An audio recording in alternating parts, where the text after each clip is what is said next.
Hey YouTube, welcome back to another advanced looping technique video. Before we dive into some of the topics, I highly recommend watching the first video and mastering those techniques and skills before watching this video. The techniques in this video build off of the techniques shared in my first video, as I think the techniques in my first video are the most fundamental. However, if you are still curious, you're more than welcome to stay and still learn a few things. Of course, when learning anything, I always suggest keeping your focus on learning one thing at a time, as trying to learn multiple things can feel overwhelming. With that being said, let's get into introducing you to some advanced techniques. The first skill we'll be going over is heartbeat reading. Heartbeat reading is all about reacting to what you hear versus what you see. This will help you hold additional blind check spots and know what the killer is doing so you can react accordingly. The next subject is micro movements. Micro movements create convincing illusions that can cause killer players to make decisions based off of what they saw you do in order to gain slight advantages in chase. This is basically the survivor version of mind gaming, but with your movement, and is slightly different than just faking window vaults or causing killers to respect pallets. The next topic is patience. Playing patient requires you to be disciplined and play reactionary versus erratically and sporadic. It is reacting to what the killer is doing or wants to do. The last skill that I'll help you develop is playing 50-50 pallets and winning them consistently. Not all pallets are safe 50-50 pallets, but this technique will teach you how to correctly play safer 50-50 pallets and even maybe win unsafe 50-50 pallets depending on the pallet size. These skills, as well as the ones talked about in my first video, strongly distinguish good survivor players from great survivor players. So without further ado, let's get into explaining some of these difficult concepts. Heartbeat reading is our first advanced technique that I'll be going through and teaching you. So what exactly is it? Heartbeat reading is understanding the different layers of terror radiuses that any given killer has and using the different layers to pinpoint where a killer is or where they are coming from. This is especially helpful when you have no eyes on the killer while holding proper check spots. Essentially, heartbeat reading allows you to hold an additional fully blinded check spot to gain an advantage over the killer. At least two things need to be true in order for you to properly heartbeat read. The first one might be a little bit more obvious. You must be in the killer's terror radius in order to heartbeat read. And the second one is absolutely crucial. You must be out of chase with the killer, as chase music is completely different than what terror radius music is. The reason why this is so important is because chase music is not tied to distance while terror radius is. While you do need to be within a certain distance to start chase, regardless of how much closer or further the killer gets from you, the chase music will always sound the same. For simplicity, most killers have a standard terror radius range of 32 meters, which is the first layer of terror radius. If you divide this by 2, you get the second layer of terror radius, which is 16 meters. And if you divide this by 2 again, you get the third layer of terror radius, which is 8 meters. For other killers with a smaller terror radius, you apply the same math. For 24 meters, you divide by 2 to get 12 meters, and again to get 6 meters. However, we'll stick to the standard 32 meters, and the only layers of terror radius that we care about is the second and third, which range from 16 meters to 9 meters and 8 meters to 0 meters.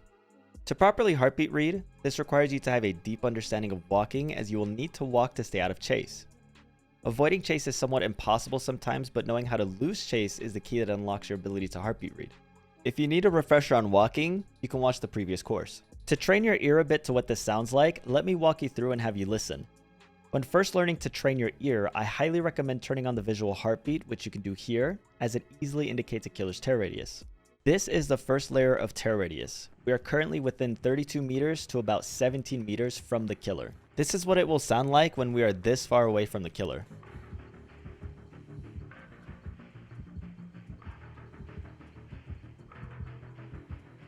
Notice how low the sound is, and as we reach the 16 meter threshold, pay close attention to the immediate jump in instruments being added and the loudness.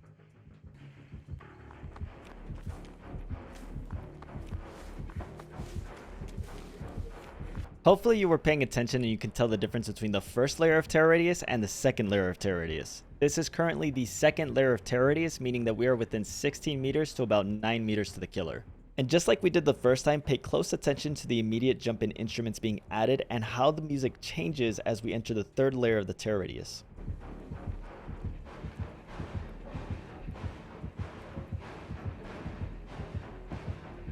This is the third layer of sounds being added to the killer's terror radius and the most obvious change. Just so you can hear the difference again, I'll hop over to the second layer and back to the third layer so you can hear the changes one more time.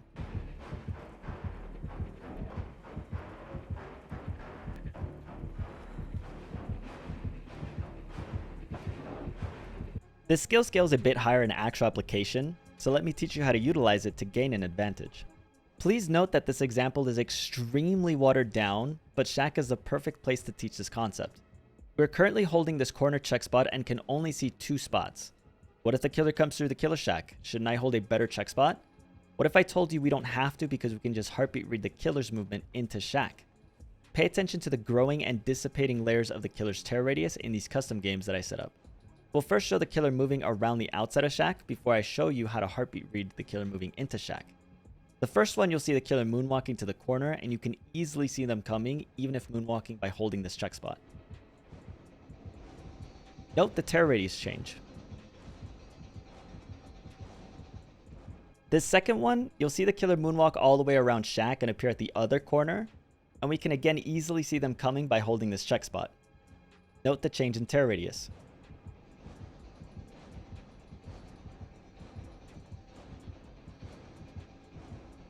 Now, intuitively, from what you just learned, listen to the growing terror radius again.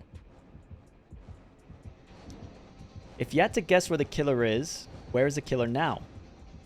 If you guessed inside of shack, you'd be right, and that's just based off of process of elimination.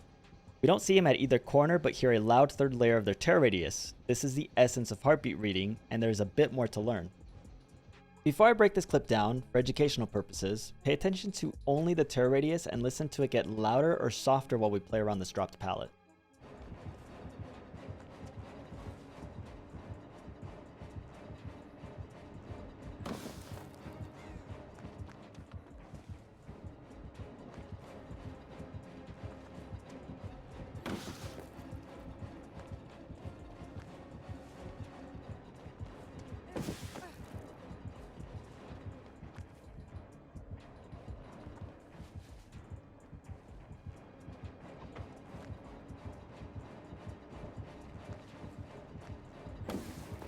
And now let's break down the clip real quick. A bit of information that you need to know is that from this side to the complete opposite side past the pallet, it's longer than 8 meters, meaning that if the killer and I are standing on opposite sides from where I am, the terror radius will get softer. This is important.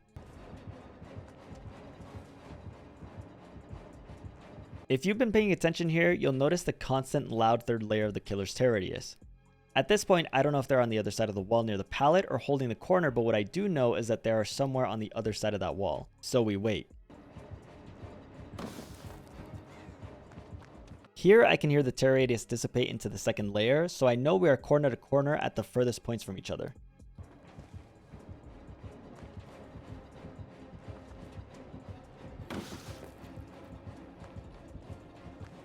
As I reached this corner, the reason why I doubled back is because the terror radius stayed constant in the third layer of sound, meaning that the killer had to have doubled back. It would have dropped into the second layer of terror radius sound if the killer and I were on opposite corners, as shown previously.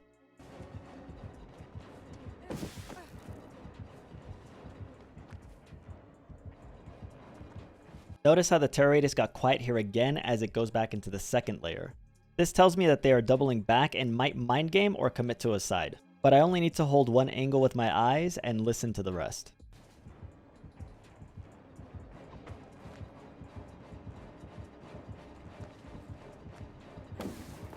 Although we are in a custom match, this entire chase was fully unscripted with my 1v1 ladder friend. I asked them to dumb their mind games down a bit for simplicity purposes, as heartbeat reading has its counters to confuse people if you know what you are doing. Know that the more you actively practice heartbeat reading, the more intuitive you become with knowing where the killer might be in some scenarios. For example, when moving, such as sprinting or walking, a fast-growing terror radius means you and the killer are moving towards each other. A constant terror radius can mean that you and the killer are moving in the same direction as each other. For example, they're following your scratch marks. And a dissipating terror radius means that you are moving away from each other. This is all intuitive when you think about it, but most people don't really think about it. This advanced technique requires a lot of practice, but once mastered, you not only begin to react to what you see, but also to what you hear. So what are micro movements? If you know how to make killers respect pallets, fake window vaults, or fake a killer to waste power, you might understand this concept a bit more easily, as it is almost the same. Micro movements are small, subtle movements that you do with your survivor to mind game the killer into misplaying by fooling them into thinking that you are going to do one thing, but then do something else altogether. This is a lot easier shown than explained. So let me show you what I mean. Based off of what you see here, are you convinced of me playing this palette? Notice the direction my survivor is facing and how much LOS is broken. Now pay attention to what I do next. As soon as I'm convinced that the killer believes me and falls for my mind game, what I really wanted to do was get away from this palette as it didn't feel safe to play at the time. I convinced them that I was going to play this palette by trying to look like what a survivor would look like that was going to try and play the palette and got away with the mind game. Most survivor players are very easy to read for killers because most players make it obvious what they want to do or will do. Developing micro movements exploits this knowledge of how most killers read survivor players. They can be used to mask what you want to do by convincing the killer of a fake read through purposeful fake subtle movements. This skill's purpose is to have the killer read your fake play and misplay because of it. The way we hug the shack wall and fully turn our survivor as if we are going into shack, or pretend to go to one vault just to take a different vault, turning our character towards the 4 lanes palette but then moving away once LOS is broken, or even faked moving away from this window just to turn back and actually take it. Having line of sight broken with micro movements is key as you want the last thing the killer saw to be what they play for. In this way, you are in control of their decisions and movement, which means that you are in control of the chase. For example, in this next clip, I'm able to convince this Legion player that I want to go to Shack palette by facing my survivor towards the palette, which is the last thing this Legion player sees. My intentions were always to take Shack window and cause the killer to double back. I want to fool them into doubling back so that this window vault is safe. Why would they waste time anyways going all the way around and losing distance when they last saw me head towards Shack palette? To really hammer this technique in, let me break down the Nemesis clip. If I hold W straight to this vault, I definitely will get hit with his whip. And if I hold W to this other vault, I will also get hit with his whip. The safer vault might be this one closest to me. I create the illusion of going for the further vault while always intending on taking the closest vault. To make it more convincing, I hug the wall and point my survivor towards the further vault, and when line of sight is broken, I take the vault I was always intending on taking. You can say it was luck, but this Nemesis player completely fell for this micro movement of pretending to go to the other vault as they're fully facing in that direction coming around the corner. The best part about micro movements is that they can be used practically anywhere where you can break line of sight with a killer. Just make sure you have a plan to make distance, take a window vault, or make a different palette after the killer has been faked out. The secret is to make your character movement easy to read and seem convincing to the killer so that you can execute your plan of making distance or whatever plan you wanted to do. I hope after all the visual aid given you were able to understand what micro movements are. The skill was by far the most difficult to put into words, so I apologize in advance if some things were not clear. Feel free to ask me in the comment section so I can try my best to clarify anything.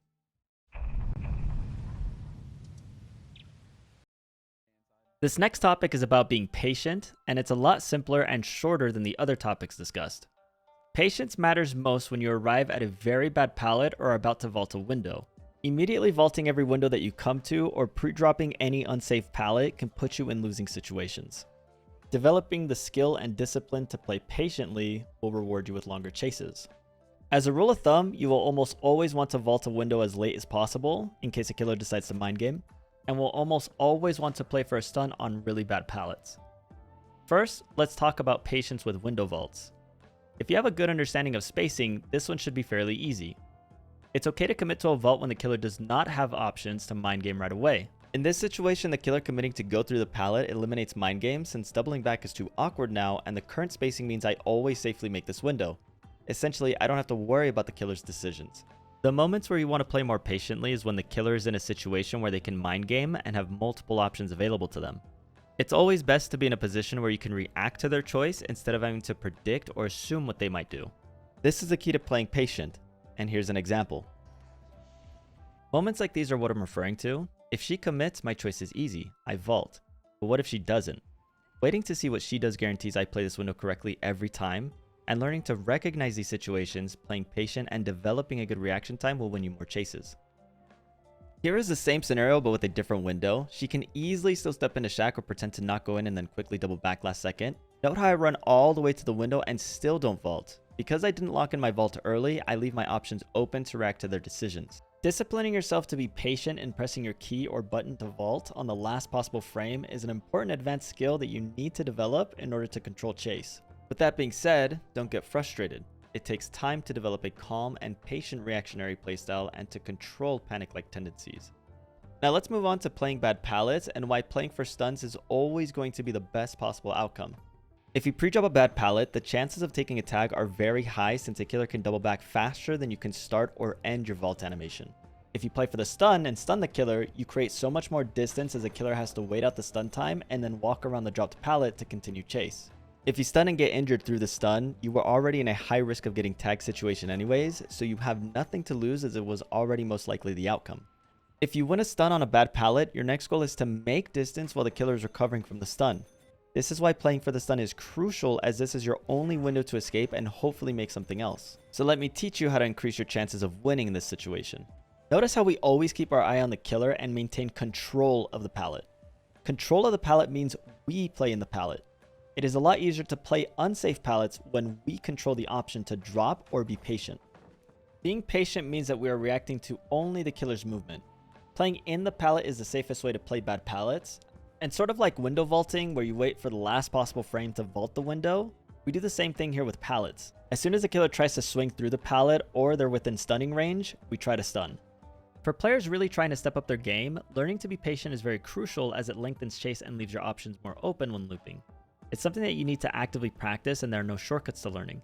The information shared is to give you awareness to it. It requires attention and focus to react to the killer's play and an understanding of spacing. To wrap up patience, wait as late as possible to vault windows unless you have a safe window vault. Safe window vaults are vaults where you are free from killer mind games. For unsafe pallets, control the pallet by playing inside the pallet. Do not give killers control of unsafe pallets, as this increases your chances of getting tagged. Play patient while in the pallet and wait for your moment to stun. Disciplining yourself to be patient will always win you a bit of additional time in chase, while the killer wastes time trying to mind game. This skill and information seems trivial and is very commonly known, but most players usually develop a surface level of patience required to play well, which is fine. However, if you're looking to really get better, a little bit of more developed patience really separates good players from some of the best.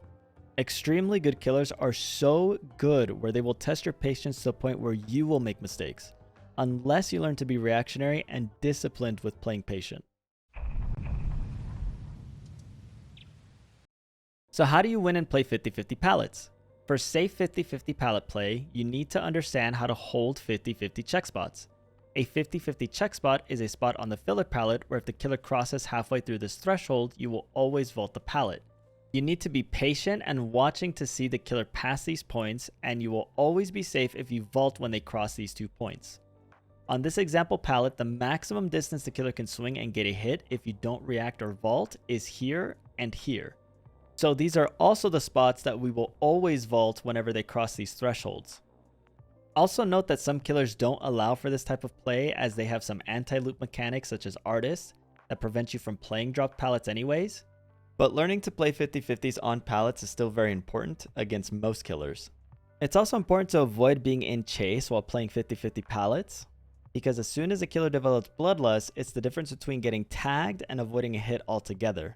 Knowing how to walk in some fillers or tapping and letting go of your sprint key mid-fast pallet vault animation is important. First, watch this very watered down version of just vaulting the pallet whenever the killer crosses a threshold, and watch as the killer swings each time.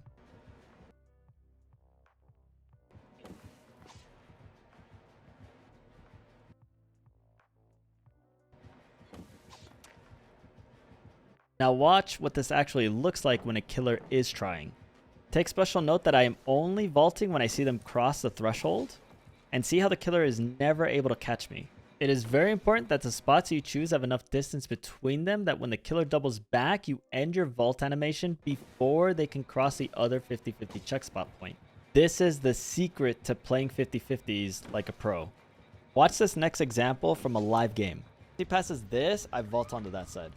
When he passes here, I vault again. Here, watch this.